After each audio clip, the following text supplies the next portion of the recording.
Welcome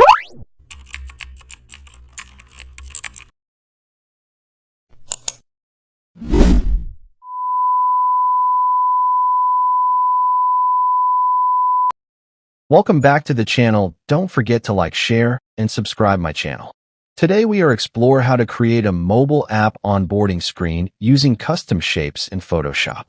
I start by opening Photoshop and choosing a mobile-sized canvas.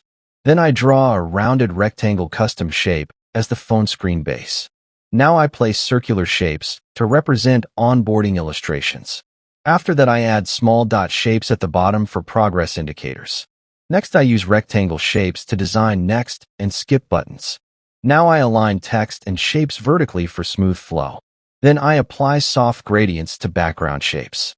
After that, I add gentle shadows for depth. Now the screen feels friendly and clean. Then I zoom out to check mobile readability.